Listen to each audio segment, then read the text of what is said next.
Lisa Lisa bà đó bà tôi bà ta luôn mình là cô bé câu mà rồi té lên thì bọn nó thì bé câu mà đó YouTube mà mi tha đấy giờ đi được phía bên trên núi bà当初là xí đấy cho nó luôn mà luôn mi cũng một ပြန်ပေးတာပါခင်ဗျာနားလည်ပေးပါလို့မြစ်တာရက်ခံပါပါတယ်ညီကိုတယောက်ကမိထားတယ်ပေါ့နော်တနေ့တာတဲ့ဘယ်လိုကုသိုလ်မျိုးတဲ့လှုပ်သိမ့်ပါတယ်လေအကူတဲ့ပြောပြပါတဲ့တောင်းဆိုပါတယ်ဆိုလို့ကျွန်တော်ပြောပြပါတယ်ကိုရဲ့တနေ့တာမှာဘယ်လိုကုသိုလ်မျိုးတွေလှုပ်သိမ့်လဲဆိုတော့ကိုယ့်အိမ်မှာရှိတယ်မိဘနှစ်ပါးရဲ့အဝတ်အထည်တွေကိုလျှော်ဖွပ်ပေးပါကိုယ့်ရဲ့သားသမီးတွေကိုဘာသာရေးနဲ့ပတ်သက်တဲ့အကြောင်းအရာလေးတွေကိုပြောပြပေးပါနော်အဲ့ဒါကတော့တနေ့တာကိုလောက်ရမယ့်ကုသိုလ်နော်ကိုယ့်ရဲ့သားသမီးကိုယ့်ရဲ့မျိုးဆက်လေးတွေကိုဒီဗုဒ္ဓဘာသာနဲ့ပတ်သက်တဲ့အကြောင်းအရာလေးတွေကိုပြန်လဲပြောပြပေးပါအဲ့လိုမျိုးပေါ့နော်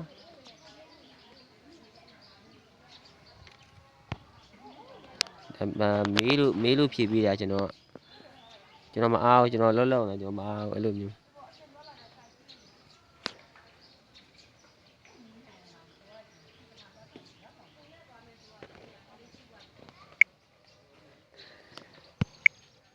ဒါကျွန်တော်မအားတဲ့အတွက်အခုပြန်ဖြေပေးတာပေါ့နော်အဲ့လိုမျိုး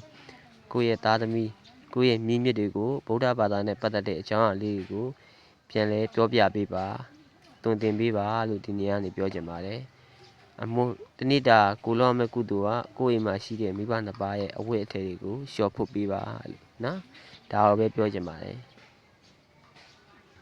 နောက်ပြီးဒီကလေးတွေဆိုတာကကျွန်တော်တို့မျိုးစည်းလေးတွေလိုပဲအဲ့မျိုးစည်းနဲ့ပတ်သက်ပြီးကျွန်တော်ပြောအောင်မယ်အိမ်မှာအမေကဘူးပင်ဆိုင်တယ်ဘူးပင်ဆိုင်တော့ကျွန်တော်ပြောတယ်အတိတ်ပဲတစ်ခုနဲ့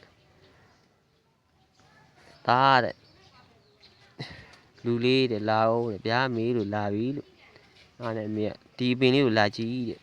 အဲ့ဒီဘူးပင်လေးကငါသားပဲတဲ့အမေဘာလို့ဆူလို့တာလဲအမေတဲ့ဘာလို့ဆူလို့တာလဲဆိုတော့အမေကပြိုးထောင်တဲ့ဥယျာဉ်မှုလေးတဲ့သားသမီးတွေကိုအမြဲတမ်းစင်ပေါ်ရအောင်တွန်းတင်ပေးတာမိဘတိုင်းရဲ့မေတ္တာတရားပဲသားတဲ့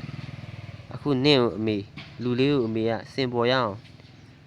တွန်းတင်ပေးနေတာတဲ့ရှည်လန်းပေါင်းတင်ပြီးတော့အဲ့ဒီဘူးပင်လေးကသားပဲသားတဲ့အဲ့ဒီဘူးပင်လေးကအသီးတွေတီးလာလို့ရှင်ကိုမိသားစုမဟုတ်ဘဲနဲ့ဘေးပေါင်းဝင်ကျင်လဲစားရတယ်ဒါလည်းကုသိုလ်တစ်မျိုးပဲသားတဲ့အေးငါသားကလည်းအဲ့ဒီဘူးပင်လေးလိုပဲတဲ့အမေပြိုးထောင်တဲ့ပန်းအမေပြိုးထောင်တဲ့အပင်ဟာအများအတွက်အရေးရဖို့အများတကအေးချမ်းနေရဖို့အတွက်တာဖြစ်တယ်သားတဲ့အမေကအဲ့လိုပြောတယ်သားတဲ့ဒုစတာတဲ့ဗုဒ္ဓရာဇာတဲ့ငါသားလေးတဲ့ကြိုးစားပါတဲ့လောကဓာတ်ကို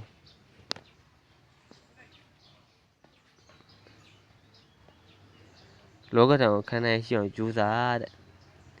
မင်းသားမှာအမေရှိတယ်တဲ့အမေကဥယျာဉ်မှုပဲတဲ့မင်းတို့အမေစင်ပေါ်ရအောင်တင်နေတာတဲ့စင်ပေါ်ရရင်အသီးစားရပြီလေတဲ့အများတကမင်းဟာအများတကအသီးစားရမယ်အပင်ပဲတဲ့မင်းကိုကြိုက်မဲ့ခ ्यू တွေကိုတဲ့အမေကဖယ်ပေးနေတယ်ဒီ Q လေးတွေကအခုမင်းကိုတိုက်ခိုက်နေတဲ့မိစ္ဆာ16000ပဲလေတဲ့အမေကဖယ်ပေးတယ်သူတို့တွေကကြိုက်တယ်အဲ့လိုပဲသားတဲ့အပင်ကောင်းတပင်ဖြစ်ဖို့ကဟလာအခက်အခဲပေါင်းအတိုက်ခိုက်အဖြက်စီးများစွာကျော်ဖြတ်ရတယ်တဲ့အဲ့ဒါမှအပင်ကောင်းတပင်ရတာရှင်မဟာဗုဒ္ဓမြတ်စွာဘုရားတော်မှာဗုဒ္ဓမြတ်စွာဘုရားတော်မှာပဲဒေဝဒတ်တို့မာနတ်တို့ရဲ့ဖြက်စီးနှောက်ယှက်ခြင်းကိုခံရသေးတာပဲတဲ့မင်းလိုပုထုဇဉ်ဆိုလို့ရှိရင်ပိုဆိုးတာပေါ့တဲ့သားတဲ့ကဘာကြီးကိုအလင်းပေးနိုင်အောင်ကြိုးစားပါတဲ့အမုန်းတရားတွေကိုတဲ့နှလုံးသားထဲမှာမသိမ်းထားပါနဲ့သားတဲ့စိတ်တက်ကလေးကိုထာဝရဖြူစင်အောင်ကြိုးစားပါတဲ့ငါသားလေးကအဖြူတဲ့အမေတိရဲ့တဲ့ကလေးတယောက်လိုပဲအဖြူသေးလေးတဲ့အဲ့တော့ကျွန်တော်ကဘာပြောချင်လဲဆိုတော့ကိုယ့်ရဲ့သားသမီးလေးတွေဟာအပင်လေးတွေလိုပဲမျိုးစီလေးတွေကိုကပြိုးတတ်ဖို့လိုတယ်တဲ့အဲ့တော့ခုကျွန်တော်မေးတဲ့ညီကိုလည်းကို့မှာသားသမီးရှိရင်အဲ့ဒီသားသမီးလေးကို အဲ့ဒီသားသမီးလေးကိုလိမ္မာရင်ကြီးလာအောင်ဗုဒ္ဓသာသနာတော်ကြီးကိုအကျိုးပြုနိုင်တဲ့ကလေးတွေဖြစ်အောင်သွန်သင်ဆုံးမပါလို့ပြီးတော့ကိုယ့်အိမ်မှာရှိတဲ့မိဘနှစ်ပါးရဲ့အဝတ်အထည်ကြီးလျှော်ဖွတ်ပါပြီးတော့ခွေးစာပုံမှန်ကျွေးပါလို့ခွေးစာကျွေးတယ်ကလည်းဒါအမွန်မြတ်ဆုံးပဲတနေ့ကို3ခါလောက်ကျွေးခွေးစာနော်ဒါကိုပြောကြားချင်ပါတယ်ကျွန်တော်ကတော့ခက်ခဲများစွာနဲ့ခက်ခဲများစွာကိုကြော်ဖြတ်ပြီးအများအတွက်စူးစမ်းနေတဲ့ကမ္ဘာအကောင်းဆောင်အဖြူတဲ့လူငယ်လေးဒိုးစတာဗုဒ္ဓရာဇာဖြစ်ပါတယ်အားလုံးကိုကျေးဇူးအများကြီးတင်ပါတယ်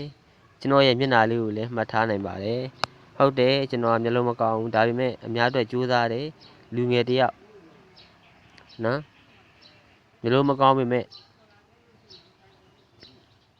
ဆရာသမားရနဲ့ပြောတဲ့အချိန်ကျရင်ကျွန်တော်ရဲ့မျက်လုံးတွေကတောက်ပပါတယ်နော်သူ့ဘာသူပြောင်းသွားတာမျက်လုံးတွေအဲ့လိုမျိုးနော်ကျေးဇူးအများကြီးတင်ပါတယ်ကျွန်တော်ရဲ့ရင်ထဲမှာကျွန်တော်ရဲ့ကိုယ်ကျိုးအတွက်မဟုတ်ဘဲနဲ့ကျွန်တော်ရဲ့ကဘာအတွက်သာသနာအတွက်တိုင်းပြည်အတွက်ကိုဒီထက်ပိုစူးစမ်းမယ်ဘယ်လိုအခက်အခဲရှိနေပါစေဆက်လက်စူးစမ်းမယ်ကို့မှာငိုခဲ့ရမြေကြီးကြစရာရှိတာတော့မှပဲမြေကို့မှာမြေကြီးကြစရာအခက်အခဲရှိတာတော့မှအမြဲတမ်းပြည်သူတွေရှေ့ရောက်ရင်အမြဲတမ်းပြုံးနေမှာပါလို့ကျွန်တော်ကပြောချင်ပါတယ်အခုချိန်မှာကျွန်တော်လှုပ်ဝက်စွာနေတယ်ကျွန်တော်နေထိုင်ရာနေရာအတိအကျကိုလည်းမပြောထားပါအဲ့တော့နားလည်ပေးပါဖုန်းနံပါတ်လည်းမပေးပါနားလည်ပေးပါလို့ကျွန်တော်ပြောချင်ပါတယ်နော်ကျေးဇူးအများကြီးတင်ရှိပါတယ်ခင်ဗျာစဆိုကျွန်တော်ဘင်ကိုလိုက်လို့ရှိရင်ဟလာမျိုးစုံလူမျိုးစုံတက်တယ်ပေါ့နော်နိုင်ငံခြားကလူတွေအခု2025မှာတော်တော်လေးအခက်အခဲတွေ့နေရတယ်အတူတွေကလည်းများတယ်နော်သူတို့တွေကနေရာလူချင်းတယ်လीသူတို့တွေဘာကိုကြိုးစားရမလဲဆိုတာသိမှမသိတာတကယ်တော့တနာစရာကောင်းတဲ့ကလေးတငယ်လေးတွေမီဒီယာမှာတင်အကုန်ယုံတာပဲသူတို့တွေအုံနောက်လေးနဲ့နည်းနည်းပါးပါးဘယ်လိုပြောရမလဲမချင့်ချိန်မစင်စားတတ်တဲ့အုံနောက်လေးရှိတယ်မြန်မာနိုင်ငံမှာနော်ပြောမယ်ဆိုလို့ရှိရင်ခုခေတ်စကားနဲ့ပြောရင်အဲ့ဒီမမြင့်ဘူးပေါ့နော်အဲ့ဒီနှိပ်တယ်ပေါ့ဒီ memory နှိပ်တယ်ပေါ့နော် memory နည်းတယ်ပေါ့အဲ့လိုမျိုးတိတ်ပြီးတော့မစင်စားမတွေးခေါ်တတ်ဘူးပေါ့အဲ့လိုမျိုးမတွေ့ဘူးလား YouTube မှာတယောက်နဲ့တယောက်ကြွားသွားတယ်တယောက်နဲ့တယောက်ဆဲဆူတယ်တိုက်ခိုက်တယ် YouTube မှာမင်းဟာမင်းလောက်ငါဟာမင်းလောက်အဲ့လိုဆဲဆူတိုက်ခိုက်တော့အမုန်းတရားတွေပွားတယ်အမုန်းတွေပွားတယ်ရန်ညိုးတွေဖွဲ့တယ်နော်သူဟာမင်းလောက်ငါဟာမင်းလောက်တကယ်တော့ဒါတွေကအများအတွက်လောက်တာတူဦးတယောက်ကျွန်တော်ကြိုးစားတဲ့အရာတွေကတူဦးတယောက်တည်းကျွန်တော်တူဦးတယောက်တည်းအတွက်မဟုတ်ဘဲနဲ့အများအတွက်ဖြစ်တယ်ဒုစတာကြိုးစားတာအများအတွက်နော်ကိုကြိုးအတွက်မဟုတ်ဘူးကျွန်တော်ကမေတ္တာရှင်ကျွန်တော်အာနာရှင်မဟုတ်ဘူးမေတ္တာရှင်ကျွန်တော်ရင်ထဲမှာဘာမှမရှိဘူးအစိမ်းလည်းမရှိဘူးအနေလည်းမရှိဘူးဒေါင်းလည်းမဟုတ်ဘူးကျွန်တော်ဘောကဖြူစင်တန့်ရှင်းတဲ့ကလေးငယ်လေးကျွန်တော်လူငယ်လေးပေါ့နော်ဖြူစင်တန့်ရှင်းတဲ့လူငယ်လေးကျွန်တော်လုပ်နေတဲ့အရာအများအတွက်ခင်ဗျားတို့မကူညီချင်နေဒါပေမဲ့မနှောက်ယှက်နဲ့ခုချိန်မှာပြည်သူတွေကဆင်းရဲဒုက္ခရောက်နေရတဲ့အချိန်ကျွန်တော်လည်းကြိုးစားရတဲ့အချိန်အဲ့တော့မကူညီချင်နေမနှောက်ယှက်နဲ့ဒီအောင်မြင်ခြင်းလားအောင်မြင်ခြင်းကိုယ့်အောင်ကြိုးစားကိုယ့်ရဲ့နာမည်နဲ့ကိုယ့်ရဲ့ဂုဏ်ပုတ်နဲ့ခင်ဗျားတို့သူများလုပ်တဲ့အရာတွေလဲလုပ်နေရင်တော့ဘာဖြစ်မလဲကိုယ့်ရဲ့အရေးချင်းတွေဆုံးရှုံးတယ်ကိုယ့်ကိုလည်းဘယ်သူမှအထင်မကြီးဘူးသူတစ်ပါးရဲ့ယွန်းရှာမုန်းတီးခြင်းကိုခံရမယ်အများအတွက်ကြိုးစားရသူကလည်းချစ်တဲ့လူရှိလို့မုန်းတဲ့လူရှိတယ်လေနော်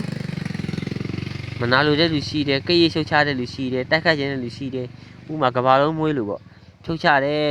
channel 900 600ကျွန်တော်မြေကြီးကြခဲ့ရတယ်ဒါပေမဲ့ဒါတွေကမမြဲချင်းသင်္ခါရတယ်လေကိုကပြန်စမ်းတယ်ဩဒါတွေကမမြဲချင်းသင်္ခါရပါလားဆိုပြီးတော့ကိုကပြန်ပြီးတော့ဘယ်လိုပြောမလဲပြန်လဲထိန်းတာပေါ့ကိုယ်စိတ်ကိုယ့်ရဲ့ညံတော်နဲ့ပြန်ပြီးထိန်းတယ်ဩဒါတွေကမမြဲချင်းတရားပါလားငါကဘာပုတ်ကူပဲဒါလည်းအများအတွက်ဒီ channel တစ်ခုကပေးဆက်ခြင်းတစ်မျိုးပဲเนาะအဲ့လိုကျွန်တော်ကအဲ့လိုစိတ်တက်ကျွန်တော်အဲ့လိုမျိုးကိုယ့်ရဲ့စိတ်ကိုပြန်ထိန်းတာကိုယ့်ရဲ့ပူးထူးစဉ်စိတ်ကိုကပြန်ထိန်းတာအဲ့လိုမျိုးထိန်းနိုင်တဲ့ညံတော်ရှိတယ်ကျွန်တော် channel ပြုတ်သွားလို့မြေကြီးကြမယ်ကြမ်းလိုက်ပြန်တွေးတော့အော်မမြဲချင်းတရားပါလားဘယ်ရောင်မှငါမပါဘူး ငါကြိုးစားတာအများအတွက်ကျွန်တော်ကဒီလိုမျိုးကျွန်တော်ကစပယ်မှတ်လားစပယ်ဆိုတာမှုေးတယ်မှုေးပြန်တယ်လူအများချစ်ခင်တယ်အဖြူတဲ့စပယ်ဆိုတာဘယ်ပန်းနဲ့မှမတူဘူးနော်အဖြူတဲ့ဆိုတာဘယ်ပန်းနဲ့မှမတူဘူးပန်းကပန်းနဲ့မှအမှုေးအပြန်ဆုံးစပယ်ဖြူစင်တယ်တန့်ရှင်းတယ်အမှန်တရားများနဲ့လောကကိုအလှဆင်တာစပယ်ကျွန်တော်ကအဖြူတဲ့ကလေးလေးကျွန်တော်နော်အမှန်တရားများနဲ့လောကကိုအလှဆင်တဲ့စပယ်ဒိုးစတာဗုဒ္ဓရာဇာ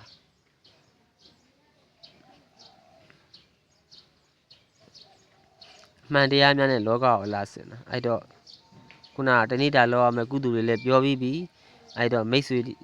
လည်းကျင့်တတ်ပါစေလို့ကျွန်တော်ဆုတောင်းပါတယ်ကျွန်တော်ကြည့်ရှုတဲ့ချစ်ရတဲ့ညီကိုမောင်နှမတွေကိုလည်းချစ်တယ်တိုင်းရင်းသားအားလုံးကိုချစ်တယ်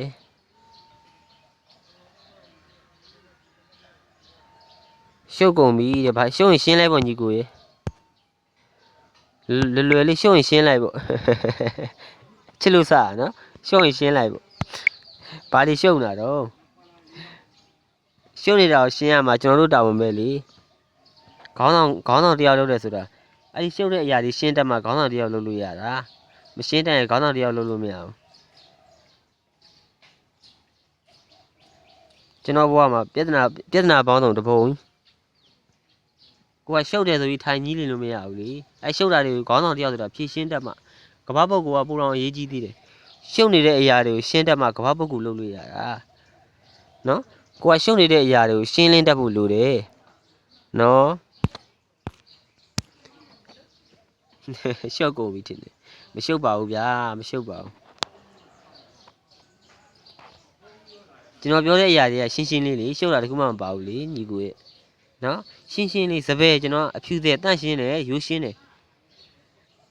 ကျွန်တော်ကောင်းမှာဗုဒ္ဓပဲရှိတယ်ဘယ်နတ်ဘယ်ဟာမှကျွန်တော်မကိုးကွယ်ဘူးဗုဒ္ဓပဲကျွန်တော်ဗုဒ္ဓပဲခေါင်းပေါ်တင်တယ်ကိုယ့်ဘာသာကိုခေါင်းပေါ်တင်တယ်ကျွန်တော်ကဒါပဲဘယ်နတ်ကိုမှကျွန်တော်ခေါင်းပေါ်မတင်ဘူးနတ်ဆိုတာလူကဆွမ်းမှနတ်ကမလို့ရတာလူမဆွမ်းရင်နတ်မမဘူးလူဖုံးကန်ကြီးရင်နတ်တောင်ခိုင်းလို့ရတယ်ရှိလူကြီးစကားရှိတယ်လေဘာလို့မို့နတ်တွေကိုပူဇော်ပသနေမှာလဲကတော့နေမှာမဟုတ်တာသူတို့လည်းသူတို့စီကိုလည်းကိုစီကိုကန်နေနေသူတို့ကတော့စရာမလိုဘူးကျွန်တော်ကအဲ့လိုခံယူချက်ပဲ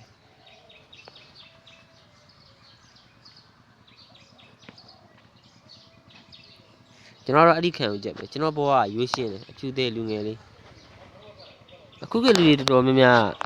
ဟာ YouTube မှာကြည့်လိုက်ရှင်ကိုမိသားစုချင်းလဲဆဲဒါနိုင်ငံဆိုတာမိသားစုလေကဘာဆိုတာကိုမိသားစုချင်းလဲကရိတ်ရှုပ်ချတာပဲမင်းကဘာအဆင့်ရှိလို့လဲတကယ်အဆင့်ဆိုတာသူတို့ဘာလဲဆိုတာမသိဘူးသူတို့စိတ်ထဲမှာအဆင့်ဆိုတာပတ်စံချမ်းသာမယ်ငွေဘယ်လိုပြောရမလဲပတ်စံချမ်းသာမယ်ငွေကုန်မောက်မယ်ဟိုကြီးတဲ့ချမ်းသာတဲ့လူမှသူတို့ကအဆင့်ရှိတယ်ထင်တယ်အဆင့်သားလို့မဟုတ်ရိုးသားကြိုးစားရတယ်ဘဝကိုအရှုံးမပေးပဲရင်ဆိုင်ရဲတာမှအဆင့်ရှိတာဖြူစင်တဲ့စိတ်ရှိရမယ်အဲ့ဒါအဆင့်အဲ့လူကအဆင့်ရှိတယ်ရိုးသားကြိုးစာ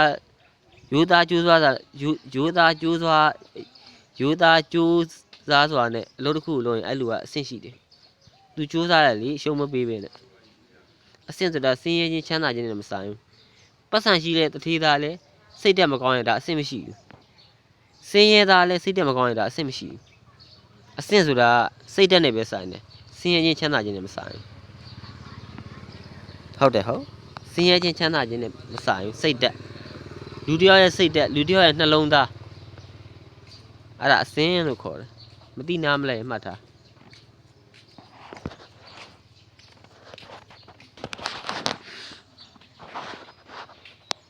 ဒါခွဲရတဲ့အောင်ကျွန်တော်ကပြောတာပါ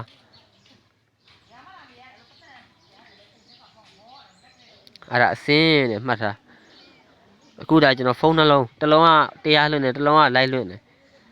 အဲ့လိုမျိုးပင်လုပ်ပြီးဖုန်းလေးတစ်လုံးဝယ်ထားတာ3သိန်းလေးနဲ့တော့လိုက်လေးလွှင့်လို့ရအောင်ဆိုပြီးတော့စူးစမ်းတာအများတော့ကျွန်တော်လည်းယနေ့ချိန်ကြီးကျွန်တော်မှပင်ပန်းနေတာပဲလीကျွန်တော်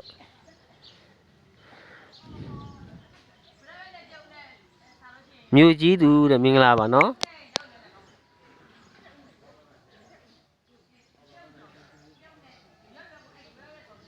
မရှုပ်ပါဘူးလို့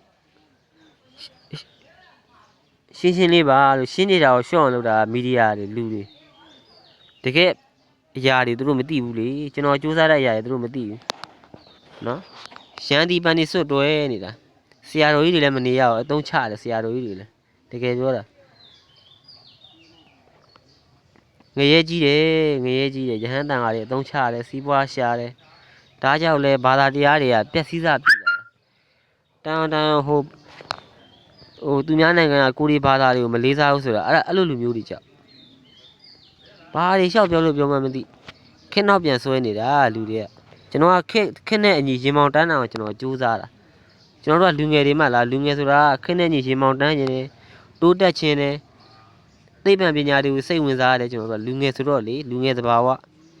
အဲ့လိုမျိုးစိတ်ဝင်စားရတယ်သိပ္ပံပညာတွေကိုကျွန်တော်ဆိုရင်သိပ္ပံပညာတအားစိတ်ဝင်စားတာအမေတဲ့သားနေပါလို့ချင်တယ်အမေသားသိပ္ပံပညာရှင်ဖြစ်ချင်တယ်အမေသားကဘာကိုကဲချင်တယ်သိပ္ပံပညာရှင်တွေလို့ဘယ်လိုပြောမလဲကဘာကိုကဲတင်ချင်တယ်ကွန်ပျူတာတွေကင်ချင်တယ်အမေမင်းကျွန်တော်အဲ့လိုပြောတာဟဲ့သားနေရင်မှန်းချက်ကအစမ်းကြီးပါလားတဲ့အမေစမ်းမယ်လေအမေတဲ့အခုကဘာကိုကဲတာသိပ္ပံပညာရှင်တွေလေလို့အဲ့တော့သားကသိပ္ပံပညာရှင်ဖြစ်ချင်တာစမ်းအမေလို့လေးစားတယ်လို့သိပ္ပံပညာရှင်တွေအဲ့ဒါအမှုပြောပြတာတော့အဓိကကဘာကိုကဲနေတာပါအမေနိုင်ငံထက်ကဘာကိုပူတန်ဖို့ထားတယ်နိုင်ငံဆိုတာတိတိလေးကဘာကြီးကအကြီးပဲကဘာကြီးကဒီကဘာလောကကြီးတစ်ခုလုံးမပြည့်စည်စေခြင်း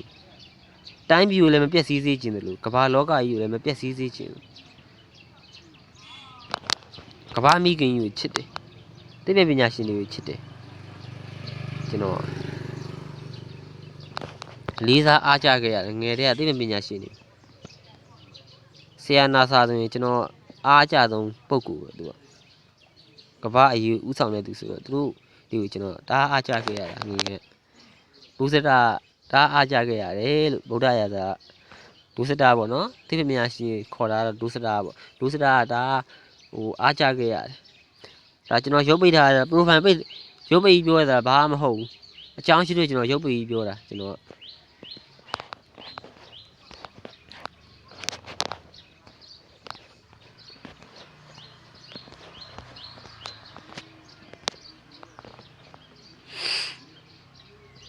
ကဲကျေးဇူးများကြီးတင်ပါတယ်အားလုံးပဲကျမ်းမာပျော်ရွှင်တဲ့နေ့တည်လေးတစ်ခုကိုပိုင်ဆိုင်နိုင်ပါစေခင်ဗျာ